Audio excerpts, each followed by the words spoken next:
Hello guys, আমি দেবলীনা। আর আজকের ভিডিওটা আমাদের সিউড়ি থেকে লাভপুর যাওয়ার।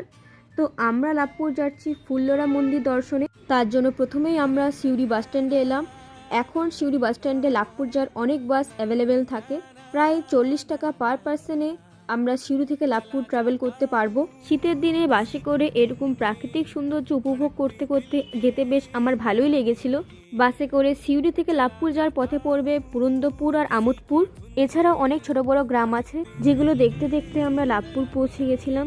লাভপুরে পৌঁছে বাস প্রথমে লাভপুরের নতুন বাস স্ট্যান্ড এবং পরে লাভপুরের পুরনো বাস স্ট্যান্ডে থামবে। কিন্তু তোমরা যদি ফুল্লরা মন্দির যেতে চাও তাহলে এই দুটো স্টপেজে নেমো না। এর থেকে ভালো তোমরা কন্ডাক্টরকে বলবে যে ফুল্লরা মন্দিরের বড় গেটের সামনে নামিয়ে দিতে, তাহলে সে নামিয়ে দেবে এবং ওখান থেকে হাঁটার ডিস্টেন্সে তোমরা মন্দিরে পৌঁছে যাবে। যদি সিনিয়র সিটিজেন থাকে তাহলে হাঁটতে অসুবিধা হলে অবশ্যই পুরনো বাস স্ট্যান্ডে নেমে টোটো করতে পারো। না ছাড়া আমি বলবো মন্দিরের বড় গেটের সামনে নেমে আশেপাশের দৃশ্য দেখতে দেখতে মন্দিরে পৌঁছে যাওয়া। এটা মন্দিরের সামনে এন্ট্রান্সের পথ।